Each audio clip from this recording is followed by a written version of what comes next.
Je n'ai pas le temps de faire de pause. Ah là là, mais quelle phrase que j'entends beaucoup trop souvent encore aujourd'hui. Saviez-vous que travailler sans pause diminue votre concentration de 50% et double votre risque de burn-out? Je sais, chaque minute compte. Comme vous, j'ai longtemps utilisé mes pauses pour lire mes mails, un rapport, avec ce besoin d'optimiser chaque seconde de ma journée. Mais est-ce vraiment rentable à long terme? Dans cette vidéo, je vous explique pourquoi et comment faire des pauses qui deviendront les clés pour booster votre concentration, augmenter votre productivité et atteindre plus facilement vos objectifs, et non pas une perte de temps. Mais tout d'abord, revenons à la définition de c'est quoi une pause. Selon le petit Larousse, une pause est un arrêt temporaire, un moment pour relâcher la pression. D'un point de vue neuroscientifique, une pause permet au cerveau de relâcher son effort conscient, de se recharger et de traiter les informations plus efficacement. Sans pause, le cerveau sature et perd en efficacité, ce qui va réduire drastiquement la concentration. Donc, pourquoi faire de pause? Eh bien, en fait, je vais vous donner 3 raisons. La première, pour améliorer la concentration. Parce que le cerveau humain ne peut pas se concentrer intensément pendant plus de 45 à 90 minutes avant d'entrer lui-même en mode économie d'énergie. Et lorsque vous êtes en mode économie d'énergie, eh bien, c'est un peu comme votre téléphone. Qu'est-ce qui se passe? Le cerveau va couper des applications et notamment diminuer son attention et donc notre concentration. En prenant des pauses régulières, nous allons respecter ce cycle naturel et éviter le phénomène de brouillard mental. Donc avec des micro-pauses par exemple de 1 à 2 minutes toutes les 30 minutes, vous garderez l'esprit alerte.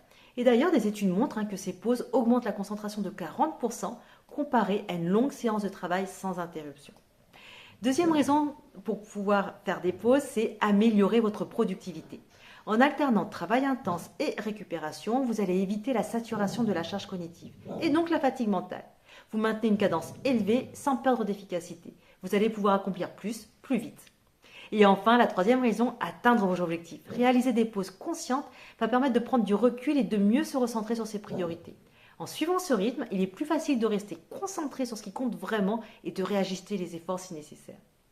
Pour pouvoir vous parler des bienfaits, je vais vous raconter l'histoire de 3 personnes. La première, Cécile. Cécile, 48 ans, que j'ai accompagnée dans le développement de son activité, écrivaine. Et en fait, elle a pris 1 minute toutes les 30 minutes pour fermer les yeux, avec de profondes inspirations et expirations. Et comme ça, elle a écrit plus rapidement. Elle a pu conserver une inspiration permanente toute la journée, ce qui lui a permis de gagner jusqu'à 2 semaines sur son objectif, qu'elle a ensuite utilisé pour passer avec ses proches. Stéphanie, elle utilise maintenant chaque jour la méthode Pomodoro pour gagner 2 heures par jour. Elle travaille pendant 25 minutes, fait une pause de 5 minutes et après 4 cycles, elle prend une plus longue pause de 15 minutes. Elle a augmenté comme ça de 30% la quantité de travail sans se sentir épuisée. Et enfin, Julie, aujourd'hui, utilise, elle, ses pauses comme phase de recentrage pour atteindre ses objectifs. Elle fait une pause de 5 minutes toutes les 90 minutes pour évaluer ses progrès et réajuster ses priorités. Ça lui permet de reconnecter à ses objectifs et l'aider à prioriser ses tâches avec un petit peu plus de clarté. Donc maintenant, parce que l'objectif c'est quand même de passer à l'action, voici le process que je te propose. Dans un premier temps, je vais te proposer d'intégrer dans ton agenda la mise en place de ces pauses, en rajoutant systématiquement 10 minutes dans toutes les tâches que vous avez évaluées de 1 heure. Ensuite, d'intégrer un bloc de temps de 15 minutes le matin, puis l'après-midi, un bloc que vous allez appeler recentrage. Une fois que ça c'est fait, et bien maintenant, n'hésite pas à tester différentes formes de pause. La micro-pause de 1 minute, comme je te disais, toutes les 30 minutes, ferme les yeux comme Cécile ou bien porte le regard loin pendant 1 à 2 minutes avant de replonger dans ta tâche. La méthode Pomodoro, toutes les 25 minutes, pose-toi 5 minutes puis au bout d'1 heure, prends une longue pause pour pouvoir dégourdir les jambes et te mettre en mouvement. Et tu peux aussi essayer la méthode Reset. Ma préférée, c'est celle-ci que j'adore. Celle que j'utilise tous les jours, c'est la méthode de Hélène Hendrickson 5-4-3-2-1. Elle permet de faire un reset complet en prenant le temps de focaliser son attention sur les 5 sens. 5 choses visuellement que tu te décris. 4 choses que tu prends le temps d'écouter. 3 choses que tu prends le temps de ressentir. Tes chaussettes, ton pantalon, la chaise sur laquelle tu es assise. 2 odeurs que tu prends le temps de sentir. Et enfin, le goût que tu peux te décrire, celui que tu as en bouche par exemple. La dernière pause que je te conseille de ne pas oublier, c'est celle de la pause déjeuner. La pause déjeuner énergisante est l'opportunité précieuse pour que tu puisses recharger tes batteries et nourrir ton corps de manière saine. Par exemple, comment? Opte pour des aliments riches en protéines, tels que les œufs ou le poulet, qui sont non seulement délicieux, mais aussi très bénéfiques pour ta santé mentale et physique. Ces aliments, en fait, qu'est-ce qui se passe? Favorisent la production de dopamine, un neurotransmetteur associé à la motivation, la concentration et le plaisir.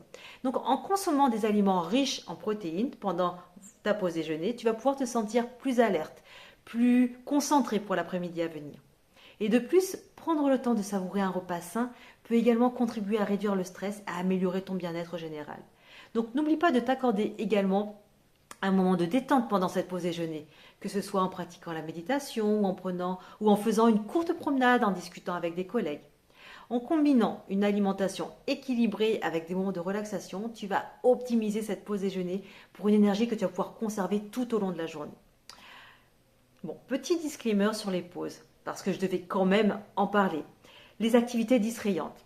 Par exemple, vérifier les réseaux sociaux ou les emails peut sembler être une pause en te disant je vais déconnecter mon cerveau. Mais en réalité, ce sont des distractions qui maintiennent le cerveau en état d'alerte et donc pas du tout en repos.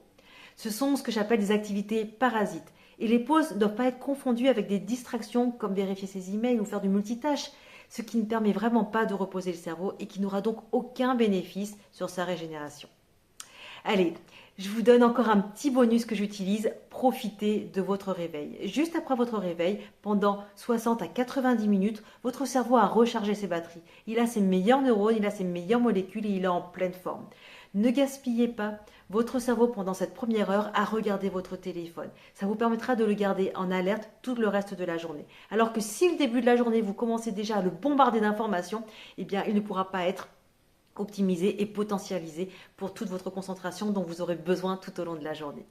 Donc, profitez de votre réveil en le gardant rien que pour vous, ce cerveau, avec tout plein de bonnes choses dont il a pu profiter pendant la nuit, pendant encore 60 à 90 minutes.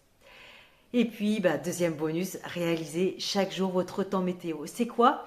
Eh bien, comment c'est passé? À chaque fois que vous avez fait une petite habitude, à chaque fois que vous avez modifié quelque chose, prenez le temps de ressentir comment a été votre énergie pendant cette journée, comment a été votre clarté mentale et votre progression, votre objectif. Ainsi, vous allez pouvoir programmer votre cerveau à continuer de profiter ces petits moments de pause, comme vous pouvez le faire en prenant le temps de prendre conscience des bienfaits que cela vous a apporté. Rappelez-vous, prendre une pause, c'est offrir à votre cerveau la possibilité de se ressourcer et d'être plus efficace pour vous aider à accomplir vos objectifs. À partir d'aujourd'hui, voyez les pauses comme une stratégie pour réussir plus vite, avec moins de stress. Ma prochaine vidéo, je vous parle de la routine matinale, comment garder une pêche d'enfer toute la journée grâce à une routine matinale efficace. Alors, abonne-toi pour rien louper. À très vite!